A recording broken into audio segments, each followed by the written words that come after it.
कृष्णा, जय श्री हरि। हे प्रिय भक्तों, आज गुरुवार है और गुरुवार का दिन भगवान विष्णु और बृहस्पति देव को समर्पित होता है।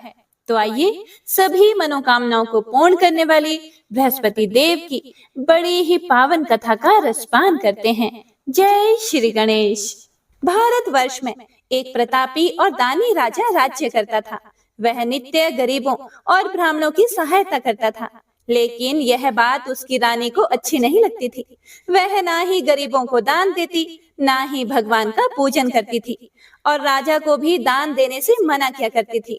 एक दिन राजा शिकार खेलने के लिए वन में गए हुए थे, तो रानी महल में अकेली थी। उसी समय बृहस्पति देव साधु वेश में राजा के महल में भिक्षा मांगने के लिए गए और रानी से भिक्षा मांगी। तब रानी ने भिक्षा देने से इनकार किया और कहा, हे साधु महाराज, मैं तो दान पुण्य से तंग आ चुकी हूँ। मेरा पति सारा धन लुटाते रहते हैं। मेरी इच्छा है कि हमारा सारा धन नष्ट हो जाए, फिर ना रहेगा बांस और ना बजेगी बांसुरी। साधु महाराज ने कहा, हे देवी, तुम तो बड़ी ही विचित्र हो। धन संतान तो सभी चाहते हैं, पुत्र और लक्ष्मी तो पापी के घर में भी होनी चाहिए। यदि तुम्हारे पास अधिक धन है तो भूखों को भोजन दो, प्यासों के लिए प्याऊ बनवाओ, मुसाफिरों के लिए धर्मशालाएं खुलवाओ। जो गरीब लोग अपनी कुंवारी कन्याओं का विवाह नहीं कर सकते, उनका विवाह करा दो। ऐसे और कई काम हैं जिनके करने से तुम्हारा यश लोक परलोक में फैलेगा। लेकिन हे प्रिय भक्तों, रानी पर उपदेश का कोई प्रभाव नहीं पड़ा। रानी साधु महाराज से बोली, हे महाराज, आप मुझे कुछ ना समझाएं। मैं ऐसा धन नहीं चाहती जो हर जगह बांटती फिरूं। फिर साधु महाराज ने उत्तर दिया कि यदि तुम्हारी ऐसी ही इच्छा है तो तथास्तु। तुम ऐसा करना कि बृहस्पतिवार को घर लीपकर पीली मिट्टी से अपना सिर धोकर स्नान करना, भट्टी चढ़ाकर कपड़े धोना। ऐसा करने से तुम्हारा सारा धन नष्ट हो जाएगा। इतना कहकर वह साधु महाराज वहां से अंतर्ध्यान हो गए। हे प्रिय भक्तों, साधु महाराज के अनुसार कही बातों को पूरा करते हुए रानी को केवल 3 बृहस्पतिवार ही बीते थे कि उसकी समस्त धन संपत्ति नष्ट हो गई। भोजन के लिए राजा का परिवार तरसने लगा। तब एक दिन राजा ने रानी से कहा कि हे रानी, तुम यहीं रहो, मैं दूसरे देश को जाता हूँ, क्योंकि यहाँ पर सभी लोग मुझे जानते हैं, इसीलिए मैं कोई छोटा कार्य भी नहीं कर सकता। ऐसा कहकर राजा परदेश चला गया। वहां वह जंगल से लकड़ी काट कर लाता और शहर में बेचता था। इस तरह वह अपना जीवन व्यतीत करने लगा। और इधर राजा के परदेश जाते ही रानी और दासी दुखी रहने लगी। एक बार जब रानी और दासी को 7 दिन तक बिना भोजन के रहना पड़ा, तो रानी ने अपनी दासी से कहा कि हे दासी, पास ही के नगर में मेरी बहन रहती है, वह बड़ी धनवान है। तुम उसके पास जाओ और कुछ लेकर आओ, ताकि थोड़ा बहुत गुजर बसर हो जाए। दासी रानी की बहन के पास गई। उस दिन गुरुवार था और रानी की बहन उस समय बृहस्पतिवार व्रत की कथा सुन रही थी। दासी ने रानी की बहन को अपनी रानी का संदेश दिया, लेकिन रानी की बड़ी बहन ने कोई उत्तर नहीं दिया। जब दासी को रानी की बहन से कोई उत्तर नहीं मिला, तो वह बहुत दुखी हुई और उसे बहुत क्रोध भी आया। दासी ने वापस आकर रानी को सारी बात बता दी। सुनकर रानी ने अपने भाग्य को कोसा। उधर रानी की बहन ने सोचा कि मेरी बहन की दासी आई थी, परंतु मैं उससे नहीं बोली, इससे वह बहुत दुखी हुई होगी। कथा सुनकर और पूजन समाप्त करके वह अपनी बहन के घर आई और कहने लगी, हे बहन, मैं बृहस्पतिवार का व्रत कर रही थी, तुम्हारी दासी मेरे घर आई थी, लेकिन जब तक कथा होती है तब तक ना तो उठते हैं और ना ही बोलते हैं, इसीलिए मैं नहीं बोली। कहो, दासी क्यों गई थी? रानी बोली कि हे बहन, तुमसे क्या छिपाऊं, हमारे घर में खाने तक को अनाज नहीं है। ऐसा कहते कहते रानी की आंखें भर आई। उसने दासी समेत पिछले 7 दिनों से भूखे रहने की बात अपनी बहन को विस्तार पूर्वक सुना दी। रानी की बहन बोली कि देखो बहन, भगवान बृहस्पति देव सबकी मनोकामना को पूर्ण करते हैं। देखो, शायद तुम्हारे घर में अनाज रखा हो। पहले तो रानी को विश्वास ही नहीं हुआ, पर बहन के आग्रह करने पर उसने अपनी दासी को अंदर भेजा तो उसे सचमुच अनाज से भरा हुआ एक घड़ा मिल गया। यह देखकर दासी को बड़ी हैरानी हुई। दासी रानी से कहने लगी, हे रानी, जब हमको भोजन नहीं मिलता तो हम व्रत ही तो करते हैं, इसीलिए क्यों ना इनसे व्रत और कथा की विधि पूछ ली जाए ताकि हम भी व्रत कर सकें। तब रानी ने अपनी बहन से बृहस्पतिवार व्रत के बारे में पूछा। उसकी बहन ने बताया कि बृहस्पतिवार के व्रत में चने की दाल और मुनक्का से विष्णु भगवान का केले की जड़ में पूजन करें तथा दीपक जलाएं, व्रत कथा सुने और पीला भोजन ही करें। इससे बृहस्पति देव प्रसन्न होते हैं। व्रत और पूजन विधि बताकर रानी की बहन अपने घर को लौट गई। 7 दिन के बाद जब गुरुवार आया तो रानी और दासी ने व्रत रखा। घुड़साल में जाकर चना और गुड़ लेकर आई, फिर उससे केले की जड़ तथा विष्णु भगवान का पूजन किया, कथा की और आरती की। अब पीला भोजन कहाँ से आए, इस बात को लेकर दोनों बहुत दुखी थे, क्योंकि उन्होंने व्रत रखा था, इसीलिए बृहस्पति देव उनसे प्रसन्न थे। इसीलिए वे एक साधारण व्यक्ति का रूप धारण करके 2 थालों में सुंदर पीला भोजन दासी को दे गए। भोजन पाकर दासी प्रसन्न हुई और फिर रानी के साथ मिलकर भोजन ग्रहण किया। उसके बाद वे सभी गुरुवार को व्रत और पूजन करने लगे। बृहस्पति देव भगवान की कृपा से उनके पास फिर से धन संपत्ति आ गई, परंतु रानी फिर से पहले की तरह आलस्य करने लगी। यह देखकर दासी बोली कि देखो रानी, तुम पहले भी इस प्रकार आलस्य करती थी, तुम्हें धन रखने में कष्ट होता था, इस कारण सभी धन नष्ट हो गया था, और अब जब भगवान बृहस्पति देव की कृपा से धन मिला है तो तुम्हें फिर से आलस्य होता है।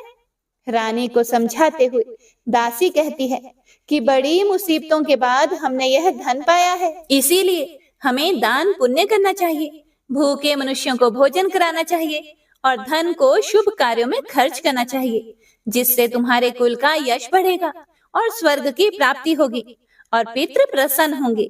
हे प्रिय भक्तों, दासी की बात मानकर रानी अपना धन शुभ कार्यों में खर्च करने लगी, जिससे पूरे नगर में उसका यश फैलने लगा। एक दिन रानी और दासी आपस में विचार करने लगी कि ना जाने राजा किस दशा में होंगे, उनकी कोई खोज खबर भी नहीं है। उन्होंने श्रद्धा पूर्वक बृहस्पति भगवान से प्रार्थना की कि राजा जहाँ कहीं भी हो शीघ्र वापस आ जाएं। उधर राजा प्रदेश में बहुत दुखी रहने लगा।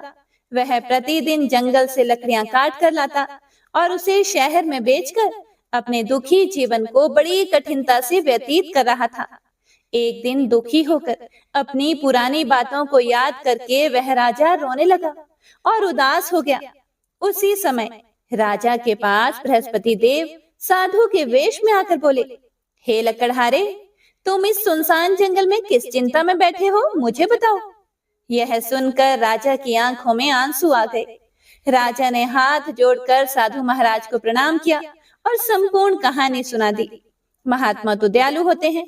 उन्होंने राजा से कहा कि हे राजन, तुम्हारी पत्नी ने बृहस्पतिवार के दिन बृहस्पति भगवान का निरादर किया है, जिसके कारण रुष्ट होकर उन्होंने तुम्हारी यह दशा की थी। अब तुम चिंता को दूर करके मेरे कहने पर चलो तो तुम्हारे सभी कष्ट दूर हो जाएंगे और भगवान तुम्हें पहले से भी अधिक संपत्ति देंगे। देखो, अब तुम्हारी पत्नी ने बृहस्पतिवार का व्रत शुरू कर दिया है। अब तुम भी बृहस्पतिवार का व्रत शुरू करके चने की दाल और गुड़ जल के लोटे में डालकर केले का पूजन करो, फिर कथा कहो या सुनो, भगवान तुम्हारी सभी मनोकामनाओं को पूर्ण करेंगे। साधु के ऐसे वचन सुनकर राजा बोले, हे प्रभु, मुझे लकड़ी बेचकर इतना पैसा नहीं मिलता जिससे भोजन के उपरांत कुछ बचा सकूं, और रात को मैंने अपनी रानी को व्याकुल देखा है। मेरे पास कोई साधन भी नहीं है जिससे मैं उसकी खबर मंगा सकूं। फिर मैं कौन सी कहानी कहूं, यह भी मुझे नहीं मालूम।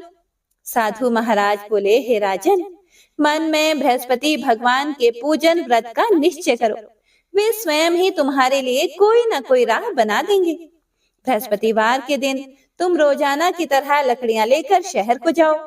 तुमको रोज से दुगुना धन प्राप्त होगा, जिससे तुम भली भांति भोजन कर लोगे तथा बृहस्पति देव की पूजा का सामान भी आ जाएगा। और तुमने जो बृहस्पतिवार की कहानी के बारे में मुझसे पूछा है वह इस प्रकार है, सुनो। साधु वेश में भगवान बृहस्पति देव उसे कहानी सुनाते हुए बोले कि प्राचीन काल में एक ब्राह्मण रहता था। वह बहुत निर्धन था, उसके कोई संतान नहीं थी। उसकी पत्नी बहुत मलिनता के साथ रहती थी। वह स्नान नहीं करती थी, किसी देवता का पूजन नहीं करती थी। इससे ब्राह्मण देवता बड़े दुखी थे। बेचारे बहुत कुछ कहते थे, किंतु उसका कुछ परिणाम नहीं निकला। भगवान की कृपा से ब्राह्मण की पत्नी के कन्या रूपी रत्न पैदा हुआ। कन्या बड़ी होने पर प्रातः स्नान करके विष्णु भगवान का जाप व बृहस्पतिवार का व्रत करने लगी। अपने पूजन पाठ को समाप्त करके विद्यालय जाती तो अपनी मुट्ठी में जौ भर कर ले जाती और पाठशाला के रास्ते में डालती जाती। तब ये जौ स्वर्ण के हो जाते। लौटते समय उनको बीन कर घर ले आती थी। एक दिन वह बालिका सूप में उस सोने के जौ को पटक कर साफ कर रही थी कि उसके पिता ने देख लिया और उससे कहा कि बेटी, सोने के जौ के लिए सोने का सूप होना चाहिए। दूसरे दिन बृहस्पतिवार था। इस कन्या ने व्रत रखा और बृहस्पति देव से प्रार्थना करके कहा कि मैंने आपकी पूजा सच्चे मन से की हो तो मेरे लिए सोने का सूप दे दो। बृहस्पति देव ने उसकी प्रार्थना स्वीकार कर ली। रोजाना की तरह वह कन्या जौ फैलाती हुई जाने लगी। जब लौटकर जौ बीन रही थी तो बृहस्पति देव की कृपा से सोने का सूप मिला। उसे वह घर ले आई और उसमें जौ साफ करने लगी, परंतु उसकी माँ का वही ढंग रहा। एक दिन की बात है, वह कन्या सोने के सूप में जौ साफ कर रही थी। उस समय उस शहर का राजपुत्र वहां से होकर निकला।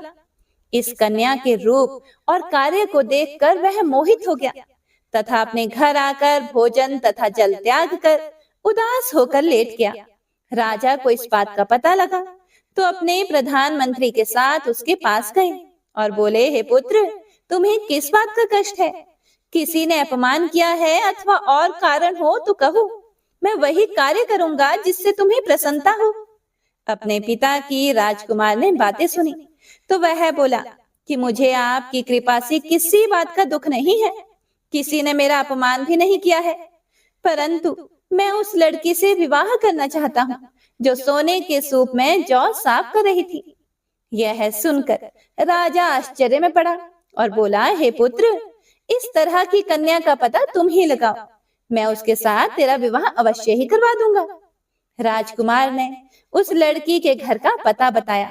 तब मंत्री उस लड़की के घर गए और ब्राह्मण देवता को सभी हाल बतलाया।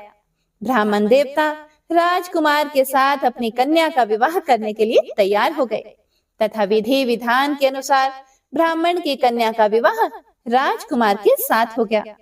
कन्या के घर से जाते ही पहले की भांति उस ब्राह्मण देवता के घर में गरीबी का निवास हो गया। अब भोजन के लिए भी अन्न बड़ी मुश्किल से मिलता था। एक दिन दुखी होकर ब्राह्मण देवता अपनी पुत्री के पास गए। बेटी ने पिता की दुखी अवस्था को देखा और अपनी माँ का हाल पूछा। तब ब्राह्मण ने सभी हाल कहा।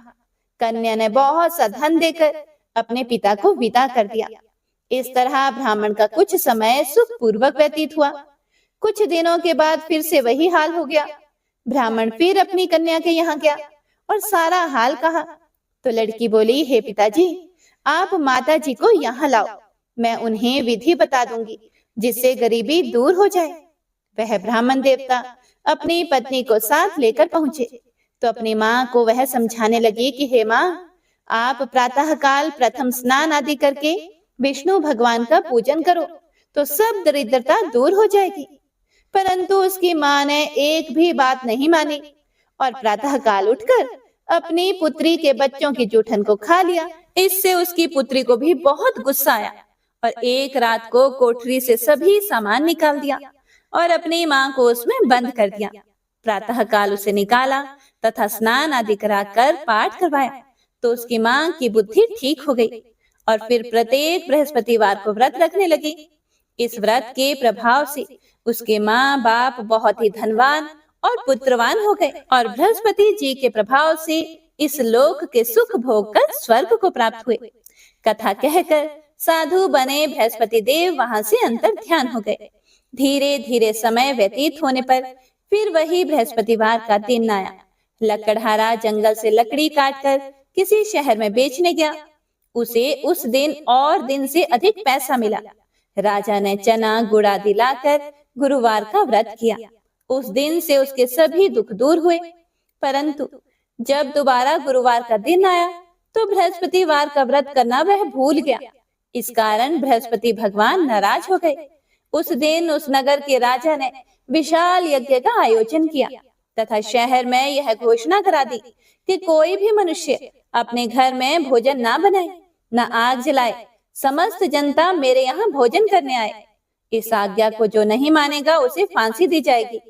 इस तरह की घोषणा संपूर्ण नगर में करवा दी गई। राजा की आज्ञा के अनुसार शहर के सभी लोग भोजन करने गए, लेकिन लकड़हारा कुछ देर से पहुंचा। इसीलिए राजा उसको अपने साथ घर ले गए और घर ले जाकर भोजन करा रहे थे तो रानी की दृष्टि उस खूंटी पर पड़ी जिस पर उसका हार लटका था। वह वहां पर दिखाई नहीं दिया। रानी ने निश्चय किया कि मेरा हार इस मनुष्य ने चुरा लिया है। उसी समय सिपाहियों को बुलाकर उसको कारागार में डलवा दिया गया। जब लकड़हारा कारागार में पड़ गया और बहुत दुखी होकर सोचने लगा कि ना जाने कौन से पूर्व जन्म के कर्म से मुझे यह दुख प्राप्त हुआ है, और उसी साधु को याद करने लगा जो कि जंगल में मिला था। उसी समय तत्काल बृहस्पति देव साधु के रूप में प्रकट हुए और उसकी दशा को देखकर कहने लगे, अरे मूर्ख, तूने बृहस्पति देव की कथा नहीं की, इस कारण तुझे दुख प्राप्त हुआ है। अब चिंता मत कर। बृहस्पतिवार के दिन कारागार के दरवाजे पर 4 पैसे पड़े मिलेंगे। उनसे तू बृहस्पति देव की पूजा करना, तेरे सभी कष्ट दूर हो जाएंगे। बृहस्पतिवार के दिन उसे 4 पैसे मिले। लकड़हारे ने कथा कही। उसी रात्रि को बृहस्पति देव ने उस नगर के राजा को स्वप्न में कहा कि हे राजन, तुमने जिस आदमी को जेल में बंद कर दिया है वह निर्दोष है।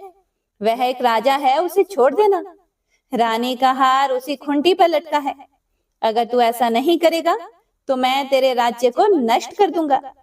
इस तरह रात्रि के स्वप्न को देखकर राजा प्रातःकाल उठा और खूंटी पर हार देखकर लकड़हारे को बुलाकर क्षमा मांगी तथा लकड़हारे को योग्य सुंदर वस्त्र आभूषण देकर विदा कर दिया। बृहस्पति देव की आज्ञा के अनुसार लकड़हारा अपने नगर को चल दिया। राजा जब अपने नगर के निकट पहुंचा तो उसे बड़ा आश्चर्य हुआ। नगर में पहले से भी अधिक बाग, तालाब, कुएं तथा बहुत सी धर्मशालाएं, मंदिर आदि बन गए हैं। राजा ने पूछा, यह किसका बाग और धर्मशाला है? तब नगर के सभी लोग कहने लगे कि यह सब रानी और दासी के हैं। तो राजा को यह सुनकर आश्चर्य हुआ और गुस्सा भी आया कि रानी के पास इतना पैसा कहां से आ गया। जब रानी ने यह खबर सुनी कि राजा आ रहे हैं तो उन्होंने दासी से कहा, हे दासी, देख, राजा हमको कितनी बुरी हालत में छोड़कर गए थे। हमारी ऐसी हालत देखकर वह लौट ना जाए, इसीलिए तू दरवाजे पर खड़ी हो जा। आज्ञा अनुसार दासी दरवाजे पर खड़ी हो गई। राजा आए तो उन्हें अपने साथ लेकर आई। तब राजा ने क्रोध करके अपनी रानी से पूछा कि यह धन तुम्हें कैसे प्राप्त हुआ है? तब उन्होंने कहा, हमें यह सब धन बृहस्पति देव के इस व्रत के प्रभाव से प्राप्त हुआ है। राजा ने निश्चय किया कि 7 रोज बाद तो सभी बृहस्पति देव का पूजन करते हैं, लेकिन मैं प्रतिदिन 3 बार कहानी तथा रोज व्रत किया करूंगा। अब हर समय राजा के दुपट्टे में चने की दाल बंधी रहती तथा दिन में 3 बार कहानी कहता। एक रोज राजा ने सोचा कि चलो अपनी बहन के यहाँ हो आए। इस तरह निश्चय करके राजा घोड़े पर सवार होकर अपनी बहन के यहाँ को चलने लगा। रास्ते में उसने देखा कि कुछ आदमी एक मुर्दे को लिए जा रहे हैं। उन्हें रोककर राजा कहने लगा, अरे भाइयों, मेरी बृहस्पति देव की कथा सुन लो। वे बोले, लो, हमारा तो आदमी मर गया, इसको अपनी कथा की पड़ी है। परंतु कुछ आदमी बोले, अच्छा कहो, हम तुम्हारी कथा भी सुनेंगे। राजा ने दाल निकाली और जब कथा आधी हुई थी कि मुर्दा हिलने लग गया, और जब कथा समाप्त हो गई तो राम राम करके मनुष्य उठकर खड़ा हो गया। आगे रास्ते में उसे एक किसान खेत में हल चलाता हुआ मिला। राजा ने उसे देखा और उससे बोले कि अरे भैया, तुम मेरी बृहस्पतिवार की कथा सुन लो। किसान बोला, जब तक मैं तेरी कथा सुनूंगा तब तक 4 हरिया जोत लूंगा। जा अपनी कथा किसी और को सुनाना। इस तरह राजा आगे चलने लगा। राजा के हटते ही बैल पछाड़ खाकर गिर गए तथा किसान के पेट में बड़ी जोर का दर्द होने लगा। उस समय उसकी माँ रोटी लेकर आई। उसने जब यह देखा तो अपने पुत्र से सब हाल पूछा और बेटे ने सभी हाल कह दिया।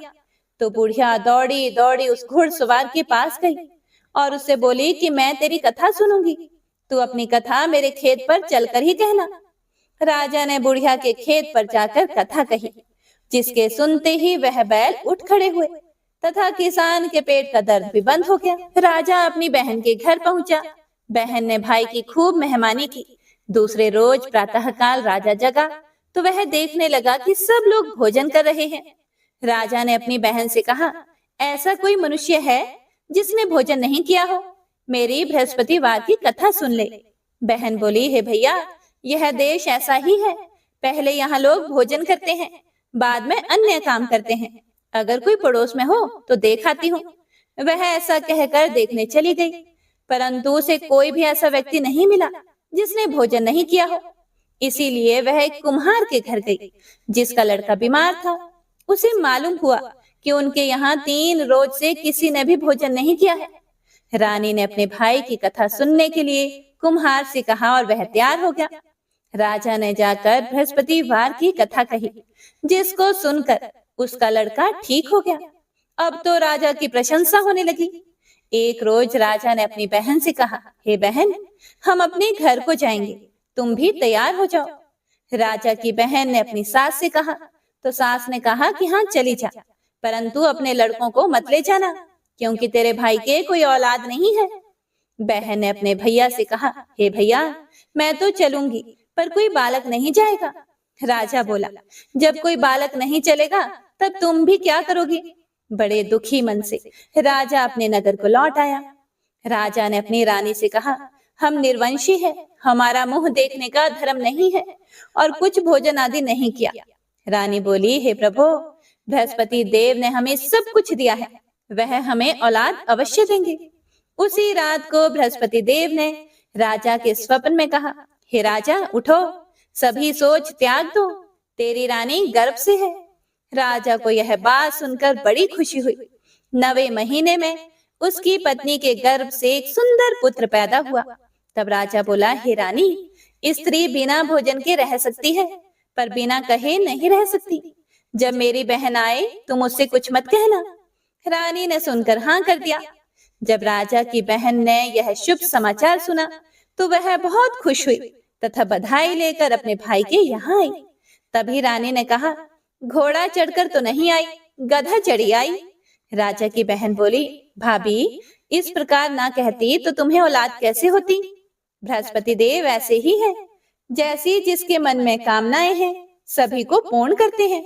जो सद्भावना पूर्वक बृहस्पतिवार का व्रत करता है, कथा पढ़ता या सुनता है, दूसरों को सुनाता है, बृहस्पति देव उनकी सभी मनोकामनाएं पूर्ण करते हैं। बृहस्पति देव उनकी सदैव रक्षा करते हैं। जो संसार में सद्भावना और सच्चे हृदय से बृहस्पति देव का पूजन करते हैं, उनकी सभी मनोकामनाएं उसी प्रकार पूर्ण होती हैं, जैसे राजा और रानी ने बृहस्पति देव की कथा का गुणगान किया। उनकी सभी इच्छाएं बृहस्पति देव ने पूर्ण की। मनुष्य को हृदय से उनका मनन करते हुए जयकारा करना चाहिए। तो प्रेम से बोलिए, बृहस्पति देव की जय। बोलिए, लक्ष्मी नारायण भगवान की जय। हे प्रिय भक्तों, तो आइए अब सुनते हैं बृहस्पतिवार की दूसरी कथा। एक बार देवराज इंद्र स्वर्ग में अपने सिंहासन पर विराजमान थे। सारे देवता, ऋषि, गंधर्व, किन्नर आदि भी उस सभा में उपस्थित थे। तभी देव गुरु बृहस्पति जी वहां पर आ गए तो उनके सम्मान में सभी खड़े हो गए, किंतु उस दिन देवराज इंद्र अहंकारवश खड़े नहीं हुए और जैसे वो पहले उनका आदर करते थे वैसा उनका आदर भी नहीं किया। देव गुरु बृहस्पति जी इसे अपना अनादर समझकर वहां से चले गए। तब देवराज इंद्र को अपने किए पर बड़ा दुख हुआ। उन्हें लगा कि उन्होंने देव गुरु का अनादर कर दिया है और देव गुरु उनसे रुष्ट हो गए हैं। उन्हें अपनी भूल का एहसास हो गया था। देवराज ने सोचा कि देव गुरु के आशीर्वाद से ही उन्हें स्वर्ग का वैभव मिला है। वो अपने क्रोध से सब नष्ट कर सकते हैं। इसीलिए उनके क्षमा मांगने का विचार कर देवराज इंद्र उनके पास गए। देवगुरु बृहस्पति जी ने अपने योग बल से जान लिया था कि देवराज इंद्र उनसे क्षमा मांगने के लिए यहाँ आ रहे हैं, लेकिन क्रोधवश उनसे भेंट न करने की इच्छा से देवगुरु वहां से अंतर ध्यान हो गए।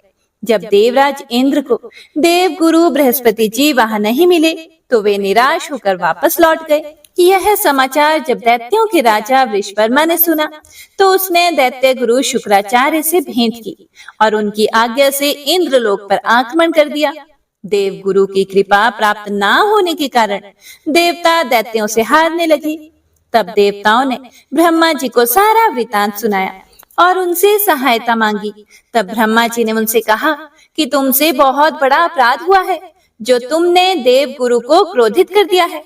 अब अगर तुम अपना कल्याण चाहते हो तो त्वष्टा ब्राह्मण का पुत्र विश्वरूपा जो बड़ा तपस्वी और ज्ञानी है उसे अपना पुरोहित बना लो, तभी तुम्हारा कल्याण हो सकता है। ब्रह्मा जी के वचन सुनते ही देवराज इंद्र त्वष्टा के पास पहुंच गए और बड़े ही विनम्र भाव से त्वष्टा से निवेदन किया कि आप हमारे पुरोहित बनकर हमारा कल्याण करें। देवराज का निवेदन सुनकर त्वष्टा ने कहा कि पुरोहित बनने से तपोबल घट जाता है, परंतु आप इतनी विनती कर रहे हो तो मेरा पुत्र विश्वरूपा आपका पुरोहित बनकर आपकी रक्षा करेगा। पिता की आज्ञा से विश्वरूपा ने देवताओं का पुरोहित बनकर अपने पूर्ण प्रयत्न किए। प्रभु कृपा से देवराज इंद्र ने वृषवर्मा को युद्ध में परास्त करके अपने सिंहासन को पुनः प्राप्त कर लिया। त्वष्टा के पुत्र विश्वरूपा के 3 मुंह थे। एक मुंह से वह सोमपली लता का रस पीते, दूसरे मुंह से मदिरा और तीसरे मुंह से अन्न आदि का भोजन करते थे। देवराज इंद्र ने कुछ दिनों के बाद विश्वरूपा से कहा कि मैं आपकी सहायता से यज्ञ करना चाहता हूँ। फिर विश्वरूपा ने आज्ञा अनुसार यज्ञ प्रारंभ कर दिया। तब विश्वरूपा से एक दैत्य ने कहा कि तुम्हारी माता दैत्य कन्या है, इसीलिए हमारे कल्याण के निमित्त इस यज्ञ में आप एक आहुति दैत्यों के नाम पर भी दिया करेंगे तो आपकी कृपा होगी। विश्वरूपा दैत्य की बात मानकर यज्ञ में आहुति देते समय दैत्य का नाम धीरे से लेना शुरू कर देते हैं। इस कारण यज्ञ करने पर भी देवताओं के तेज में वृद्धि नहीं हुई। देवराज इंद्र को जब सारा वृतांत पता चला तो उन्होंने क्रोध में आकर विश्वरूपा के 3 सिर काट डाले। अब मद्यपान करने वाले मुंह से भंवरा, सोमबलि का रस पीने वाले मुख से कबूतर और अन्न आदि खाने वाले मुख से तीतर बन गया। ब्रह्म हत्या के प्रभाव से इंद्र का स्वरूप ही बदल गया। देवताओं ने पूरे 1 वर्ष तक पश्चाताप किया, पर फिर भी ब्रह्म हत्या के पाप के प्रभाव से वे छूट ना पाए। तब सभी देवताओं ने ब्रह्मा जी से प्रार्थना की कि वह देव गुरु बृहस्पति जी को साथ लेकर उनकी सहायता करें। तब ब्रह्म हत्या के पाप के 4 भाग किए, उनमें से 1 भाग पृथ्वी को दिया। इसी कारण धरती कहीं ऊंची तो कहीं नीची और कहीं बंजर होती है। ब्रह्मा जी ने पृथ्वी को यह वरदान दिया कि धरती में जहाँ गड्ढा होगा वो समय आने पर स्वतः ही भर जाएगा। दूसरा भाग वृक्षों को दिया, जिस कारण उनमें से गोंद बहता है और गूगल के अतिरिक्त सब गोंद अशुद्ध माने जाते हैं। ब्रह्मा जी ने वृक्षों को यह वरदान दिया कि ऊपर से सूखने पर भी जड़ फिर से फूट जाती है। तीसरा भाग स्त्रियों को दिया, जिस कारण स्त्रियां हर महीने रजस्वला होती हैं। प्रथम दिन वो चांडालिनी, दूसरे दिन वो ब्रह्मघातिनी और तीसरे दिन वो धोबिन के समान रहकर चौथे दिन शुद्ध होती हैं। ब्रह्मा जी ने स्त्रियों को संतान प्राप्ति का वरदान दिया। चौथा भाग जल को दिया, जिस कारण जल के ऊपर फेन और सिवाल आदि आ जाते हैं। ब्रह्मा जी ने जल को यह वरदान दिया कि उसे जिस चीज में डाला जाएगा उसका भार बढ़ जाएगा। देवराज इंद्र को इस प्रकार से ब्रह्म हत्या के पाप से मुक्ति मिली। जो भी मनुष्य इस कथा को पढ़ता, सुनता या सुनाता है, उसके सभी पाप देव गुरु बृहस्पति जी की कृपा से नष्ट हो जाते हैं।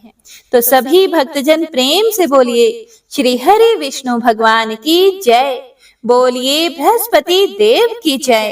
तो आइए अब सुनते हैं बृहस्पति देव की आरती। ओम जय बृहस्पति देवा, ओम जय बृहस्पति देवा, छिन्न छिन्न भोग लगाऊं कदली फल मेवा। ओम जय बृहस्पति देवा, तुम पूर्ण परमात्मा, तुम अंतर्यामी, जगत पिता जगदीश्वर, तुम सबके स्वामी। ओम जय बृहस्पति देवा, चरणामृत निज निर्मल, सब पातक हरता, सकल मनोरथ दायक, कृपा करो भरता। ओम जय बृहस्पति देवा, तन मन धन अर्पण कर, जो जन शरण पड़े, प्रभु प्रकट तब हो करे, आकर द्वार खड़े। ओम जय बृहस्पति देवा, दीन दयाल दयानिधि, भक्तन हितकारी, पाप दोष सब हरता, भव बंधन हारी।